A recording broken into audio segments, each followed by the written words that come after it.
ಈ ದೇಶದ ಗೌರವಾನ್ವಿತ ಪ್ರಧಾನಮಂತ್ರಿಗಳು ಶ್ರೀ ನರೇಂದ್ರ ಮೋದಿಜಿಯವರು ಈ ದೇಶಕ್ಕಾಗಿ ಕಳೆದ 10 ವರ್ಷಗಳ ಕಾಲ 2 ಬಾರಿ ಪ್ರಧಾನಮಂತ್ರಿಗಳಾಗಿ ಈ ದೇಶದ ಅಭಿವೃದ್ಧಿಗೆ, ದೇಶದ ಸುಭದ್ರತೆಗೆ ಅತ್ಯಂತ ಪ್ರಾಮಾಣಿಕವಾಗಿ ಏನು ಕೆಲಸವನ್ನ ಮಾಡಿದ್ರು.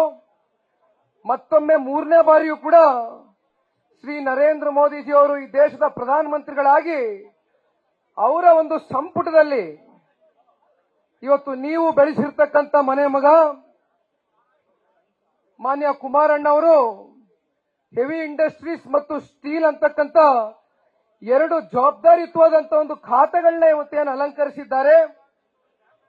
ಬಹುಶಃ ಇದಕ್ಕೆಲ್ಲ ಮುಖ್ಯವಾದಂತ ಕಾರಣ ಇವತ್ತು ಈ ಒಂದು ವೇದಿಕೆ ಮೂಲಕವಾಗಿ ನಾನು ತಿಳಿಸ್ಲಿಕ್ಕೆ ಬಯಸ್ತೇನೆ. ಸಾಕಷ್ಟು ಜನ ಮಾಧ್ಯಮದ ಸ್ನೇಹಿತರು ಕೂಡ ಇವತ್ತು ಇಡೀ ರಾಜ್ಯಕ್ಕೆ ಇವತ್ತು ಈ ಒಂದು ಕಾರ್ಯಕ್ರಮವನ್ನ ಪ್ರಸಾರವನ್ನ ಏನು ಮಾಡ್ತಾ ಇದ್ದಾರೆ. ಮೊದಲನೇದಾಗಿ ಇವತ್ತು ಏನಾದ್ರೂ ಕುಮಾರಣ್ಣ ಅವರು ಕೇಂದ್ರದ ಮಂತ್ರಿಗಳಾಗಿ ನರೇಂದ್ರ ಮೋದಿಜಿಯವರ ಸಂಪುಟದಲ್ಲಿ ಮಂತ್ರಿಯನ್ನ ಸ್ಥಾನವನ್ನ ಪಡೆದಿರ್ತಕ್ಕಂಥದ್ದಕ್ಕೆ ಮೂಲ ಕಾರಣ ಮಂಡ್ಯ ಜಿಲ್ಲೆಯ ತಂದೆ ತಾಯಂದಿರುಗಳು. ರಾಜ್ಯದಲ್ಲಿ ಅತಿ ಹೆಚ್ಚು ಅಂತರದಿಂದ ಕುಮಾರಣ್ಣನ ಹತ್ತತ್ರ 3 ಲಕ್ಷದ ಅಂತರದಿಂದ ಇವತ್ತು ಆಶೀರ್ವಾದವನ್ನ ಮಾಡಿರ್ತಕ್ಕಂಥ ಮಂಡ್ಯ ಜಿಲ್ಲೆಯ ತಂದೆ ತಾಯಂದಿರಿಗೆ ಇಲ್ಲಿಂದಾನೇ ತಮ್ಮ ಪಾದಗಳಿಗೆ ಸಾಷ್ಟಾಂಗವಾದಂತ ಒಂದು ನಮಸ್ಕಾರವನ್ನ ತಿಳಿಸ್ಲಿಕ್ಕೆ ಬಯಸ್ತೇನೆ. ಈಗಾಗಲೇ ಮಾನ್ಯ ಕುಮಾರಣ್ಣ ಅವರ ಜೊತೆಲಿ ಹೇಳ್ತೀನಣ್ಣ. ಬಹುಶಃ ಇವತ್ತು ಮಂಡ್ಯ ಲೋಕಸಭಾ ಚುನಾವಣೆಯಲ್ಲಿ ಮಾನ್ಯ ಕುಮಾರಣ್ಣ ಅವರೇ ಅಭ್ಯರ್ಥಿ ಆಗಬೇಕು ಅಂತಕ್ಕಂಥ ಅಭಿಲಾಷೆ ಪಕ್ಷದ ಕಾರ್ಯಕರ್ತರದು, ಮುಖಂಡರುಗಳದೇನಾಗಿತ್ತು. ಜೊತೆಯಲ್ಲಿ ಜಿಲ್ಲೆಯ ಜನಗಳಲ್ಲಿ ಒಂದು ಅಭಿಪ್ರಾಯ ಮೂಡಿತ್ತು. ಕುಮಾರಣ್ಣ ಅವರು ವಿಶೇಷವಾಗಿ ರೈತರ ಪರವಾಗಿ ಇಟ್ಟಿರ್ತಕ್ಕಂಥ ಒಂದು ಕಾಳಜಿ, 2 ಬಾರಿ ರಾಜ್ಯದ ಮುಖ್ಯಮಂತ್ರಿಗಳಾದಂತಹ ಸಂದರ್ಭದಲ್ಲಿ ರೈತರ ಸಾಲ ಮನ್ನಾ ಮಾಡಿರ್ತಕ್ಕಂಥದ್ದು ನಮ್ಮ ಕಣ್ಣು ಮುಂದೆ ಇರತಕ್ಕಂಥ ಒಂದು ಉದಾಹರಣೆ.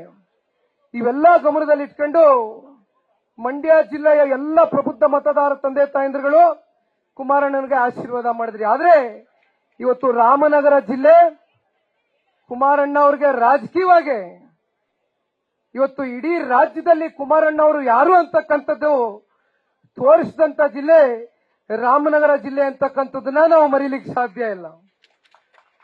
ರಾಮನಗರ ವಿಧಾನಸಭಾ ಕ್ಷೇತ್ರ ಹಾಗೂ ಚನ್ನಪಟ್ಟಣ ವಿಧಾನಸಭಾ ಕ್ಷೇತ್ರದ ಎಲ್ಲ ಮತದಾರ ಬಂಧುಗಳು ಕುಮಾರಣ್ಣ ಅವ್ರನ್ನ ಒಮ್ಮೆ ರಾಮನಗರದಿಂದ 2ನೇ ಬಾರಿ ಚನ್ನಪಟ್ಟಣದಿಂದ ಮುಖ್ಯಮಂತ್ರಿಗಳಾಗಿ ಆಯ್ಕೆ ಮಾಡಿದ್ರಿ. ಬಹುಶಃ ಚನ್ನಪಟ್ಟಣದ ಎಲ್ಲ ನಮ್ಮ ಕಾರ್ಯಕರ್ತ ಬಂಧುಗಳಿಗೂ ಕೂಡ ಈ ಸಂದರ್ಭದಲ್ಲಿ ಅವರೇನು ಒಂದು ವಿಶಾಲ ಮನಸ್ಸಿನಿಂದ ಕುಮಾರಣ್ಣ ಅವರಿಗೆ ಇಲ್ಲ, ನಿಜಕ್ಕೂ ಕೂಡ ಈ ದೇಶಕ್ಕೆ, ಈ ರಾಜ್ಯಕ್ಕೆ, ಈ ರಾಷ್ಟ್ರಕ್ಕೆ ನಿಮ್ಮ ಸೇವೆ ವಿಸ್ತರಿಸಬೇಕು ಅಂತಕ್ಕಂಥದ್ದಾದ್ರೆ ನೀವು ಖಂಡಿತವಾಗ್ಲೂ ಮಂಡ್ಯಗೆ ಹೋಗಿ ನಿಲ್ಲಿ ಅಂತಕ್ಕಂಥ ಒಂದು ಸಹಿಯನ್ನ ಹಾಕ್ತಕ್ಕಂಥದ್ದು ಅದು ಚನ್ನಪಟ್ಟಣ ವಿಧಾನಸಭಾ ಕ್ಷೇತ್ರದ ಎಲ್ಲ ನಮ್ಮ ಪುಣ್ಯಾತ್ಮ ಕಾರ್ಯಕರ್ತ ತಂದೆ ತಾಯಂದಿರುಗಳು, ನಾವು ಮರೀಲಿಕ್ಕೆ ಸಾಧ್ಯ ಇಲ್ಲ. ಹಾಗಾಗಿ ಇವತ್ತೇನು ಕುಮಾರಣ್ಣ ಅವರಿಗೆ ಇಷ್ಟು ಒಂದು ದೊಡ್ಡ ಜವಾಬ್ದಾರಿ ಕೊಟ್ಟಿದ್ದಾರೆ. ಸಾಕಷ್ಟು ಜನಗಳಲ್ಲಿ ಒಂದು ಬಯಕೆ ಇತ್ತಣ್ಣ.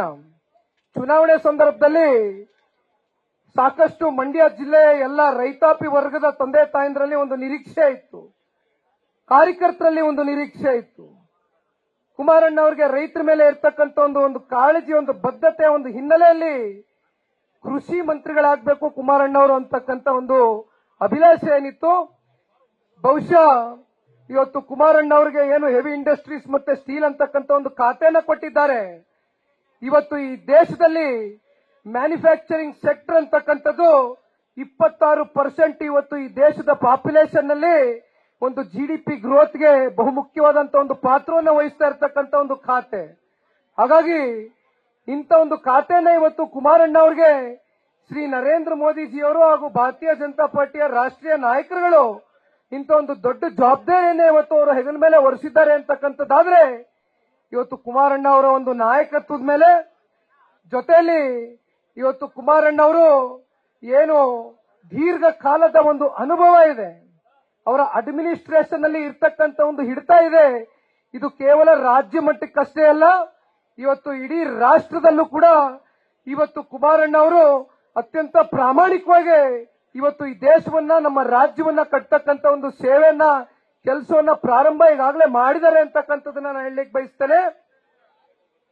ಪ್ರಮಾಣ ವಚನವನ್ನ ನವದೆಹಲಿಯಲ್ಲಿ ಸ್ವೀಕಾರ ಮಾಡಿದಂತ ಸಂದರ್ಭದಲ್ಲಿ ಸುಮಾರು 33 ಜನ ಎಲ್ಲ ಶಾಸಕ ಮಿತ್ರರಿದ್ರು, ಮಾಜಿ ಮಂತ್ರಿಗಳಿದ್ರು, ಸಾಕಷ್ಟು ಜನ ಪಕ್ಷದ ಕಾರ್ಯಕರ್ತರು, ಮುಖಂಡರುಗಳು ಬಂದಿದ್ರು.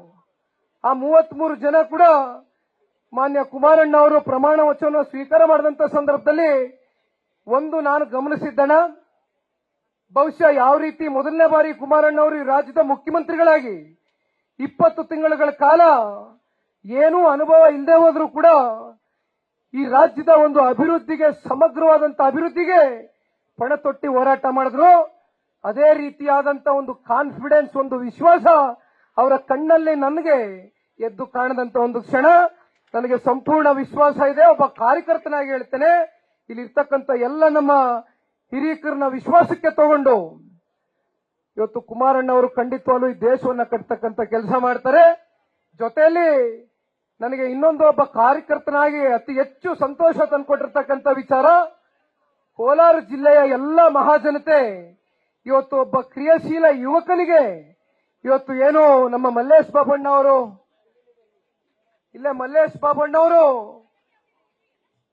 ಕಳೆದ ಬಾರಿ ಕೂಡ ವಿಧಾನಸಭಾ ಚುನಾವಣೆಯಲ್ಲಿ ಬಂಗಾರಪೇಟೆಯಿಂದ ಸ್ಪರ್ಧೆ ಮಾಡಿ ಕೇವಲ 3,000 ಅಂತರದಿಂದ ಸೋಲನ್ನ ಕಂಡಿರ್ತಕ್ಕಂಥದ್ದು. ಆದ್ರೆ ಅವರು ಎದೆಗುಂದಲಿಲ್ಲ. ಎಲ್ಲ ಹೇಳ್ತೀನಿ ನಾನು. ಅವರ ತಾಯಿಯವ್ರನ್ನು ಕೂಡ ನಾನು ಈ ಸಂದರ್ಭದಲ್ಲಿ ನೆನೆಸ್ಕೊಳ್ಬೇಕಾಗ್ತದೆ. ಮಂಗಮ್ಮನವರು ನಮ್ಮ ಪಕ್ಷದಲ್ಲಿ ಜಿಲ್ಲಾ ಪಂಚಾಯಿತಿ ಅಧ್ಯಕ್ಷರಾಗಿ ಕೂಡ ಪಕ್ಷದ ಸೇವೆಯನ್ನ ಮಾಡಿದ್ದಾರೆ. ಇಂಥೊಬ್ಬ ಕಾರ್ಯಕರ್ತರಿಗೆ ಗುರುತಿಸಿ ಇವತ್ತು ಕೋಲಾರದಿಂದ ಇವತ್ತು ನಮ್ಮ ಪಕ್ಷದ ರಾಜ್ಯಾಧ್ಯಕ್ಷರಿರ್ಬೋದು, ಎಲ್ಲರೂ ಕೂಡ ಇವತ್ತು ನಾನು ಮೊದಲನೇದಾಗಿ ನಮ್ಮ ಸಮೃದ್ಧಿ ಮಂಜಣ್ಣ ಅವರು ಬಹುಶಃ 36,000 ಅಂತರದ ಒಂದು ಲೀಡನ್ನ ಕೊಟ್ಟಿರ್ತಕ್ಕಂಥದ್ದು ತಮ್ಮ ಕ್ಷೇತ್ರದಿಂದ. ಮುಳಬಾಗಿಲು ಕ್ಷೇತ್ರದ ಜನತೆಗೆ ಹಾಗೂ ಮಂಜಣ್ಣ ಅವರಿಗೆ ಈ ಒಂದು ವೇದಿಕೆ ಮೂಲಕವಾಗಿ ಧನ್ಯವಾದಗಳು ಸಲ್ಲಿಸ್ತಾ, ವೆಂಕ್ ಶಿವಾರೆಡ್ಡಿ ಅವರು ಇರ್ಬೋದು, ಹಿರಿಯಕರಿದ್ದಾರೆ ಸಾಕಷ್ಟು. ಅವರು ಕೂಡ ಇನ್ನು 5 ವರ್ಷಗಳ ಕಾಲ ಸುದೀರ್ಘವಾಗಿ ಜನಗಳ ಒಂದು ಸೇವೆಯಲ್ಲಿ ತೊಡಗಿಸಿಕೊಂಡಿದ್ದಾರೆ. ಕೋಲಾರ್ನ CMR ಶ್ರೀನಾಥ್ ಅವರು ಇರ್ಬೋದು, ಮತ್ತೆ ನಮ್ಮ ಮಂಟೆಯಲ್ಲಿ JK ಕೃಷ್ಣಾರೆಡ್ಡಿ ಸಾಹೇಬ್ರು, ಚಿಂತಾಮಣಿಯ JK ಕೃಷ್ಣಾರೆಡ್ಡಿ ಸಾಹೇಬ್ರು ಇರ್ಬೋದು, ಮತ್ತೊಬ್ರು ವಿಧಾನ ಪರಿಷತ್ನ ಸದಸ್ಯರು ಅತ್ಯಂತ ಜವಾಬ್ದಾರಿಯುತವಾಗಿ ಇಲ್ಲಿ ನಮ್ಮ ಚೌಡರೆಡ್ಡಿ ಅಣ್ಣ ಅವರು ಒಂದ್ ಕಡೆ, ಗೋವಿಂದರಾಜ್ ಅಣ್ಣ ಅವರು ಒಂದ್ ಕಡೆ ಉಸ್ತುವಾರಿಯನ್ನ ತಗೊಂಡು ಚುನಾವಣೆ ನಡೆಸಿದಂಥದ್ದು. ಅವರಿಬ್ಬರಿಗೂ ಕೂಡ ನಾವು ತುಂಬ ಹೃದಯದ ಧನ್ಯವಾದಗಳನ್ನ ಸಲ್ಲಿಸಬೇಕಾಗ್ತದೆ ಈ ಸಂದರ್ಭದಲ್ಲಿ. ಜೊತೆಯಲ್ಲಿ ನಮ್ಮ ಶಿಡ್ಲಘಟ್ಟದ ರವಿ ಅಣ್ಣ ಅವರು, ಒಂದು ರೈತ ಕುಟುಂಬದಿಂದ ಬಂದಿರತಕ್ಕಂಥ ರವಿ ಅಣ್ಣ ಅವರು ನಿಜಕ್ಕೂ ಕೂಡ ನಮ್ಮಂತ ಯುವಕರಿಗೆ ಸಾಕಷ್ಟು ಆದರ್ಶವಾಗಿ ಕೆಲಸ ಮಾಡ್ತಾರೆ. ರವಿ ಅಣ್ಣ ಅವರು ನಾನು ಬಹಳ ಹತ್ತಿರದಿಂದ ಗಮನಿಸಿದ್ದೇನೆ. ಒಂದ್ ರೀತಿ ಮಾನ್ಯ ದೇವೇಗೌಡರು ಸಾಹೇಬ್ರ ಶಿಷ್ಯ ಅಂತಕ್ಕಂಥದ್ನ ಹೇಳಿದ್ರೆ ತಪ್ಪಲಾಗಲಾರದು. ರವಿ ಅಣ್ಣ ಅವರು ಕೂಡ ಸಾಕಷ್ಟು ಕೆಲಸವನ್ನ ಮಾಡಿದ್ದಾರೆ. ಬೇರೆ ಯಾವ್ದಾದ್ರು ಮರ್ತಿದ್ದೀನ? ಬಂಗಾರಪೇಟೆ ಸ್ವಕ್ಷೇತ್ರ, ನಮ್ಮ ಮಲ್ಲೇಶ್ ಬಾಬಣ್ಣ ಅವರ ಸ್ವಕ್ಷೇತ್ರ ಬಂಗಾರಪೇಟೆ. KGF ನಲ್ಲೂ ಕೂಡ ಜೊತೆಯಲ್ಲಿ ಭಾರತೀಯ ಜನತಾ ಪಾರ್ಟಿಯ ಎಲ್ಲ ಕೋಲಾರ ಮತ್ತು ಚಿಕ್ಕಬಳ್ಳಾಪುರ ಮುಖಂಡರು ಕೂಡ ಅತ್ಯಂತ ಪ್ರಾಮಾಣಿಕವಾಗಿ ಹೋರಾಟವನ್ನು ಮಾಡಿದ್ದಾರೆ. ಇದು ಕೇವಲ ಮಂಡ್ಯಗೆ ಹಾಗೂ ಕೋಲಾರಕ್ಕೆ ಸೀಮಿತವಾಗಿರ್ತಕ್ಕಂಥದ್ದಲ್ಲ.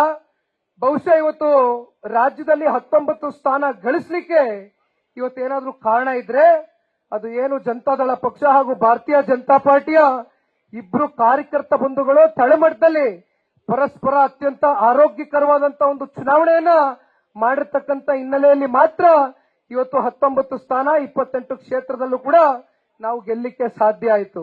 ಕುಮಾರಣ್ಣ ಅವರು ಬಹುಶಃ ಮಾತನಾಡಬೇಕಾದ್ರೆ ಹೇಳ್ತಾರೆ, ಮಾಲೂರಿನ ರಾಮೇಗೌಡರು ಕೂಡ ನಾನು ನೆನೆಸ್ಕೊಳ್ಬೇಕಾಗ್ತದೆ.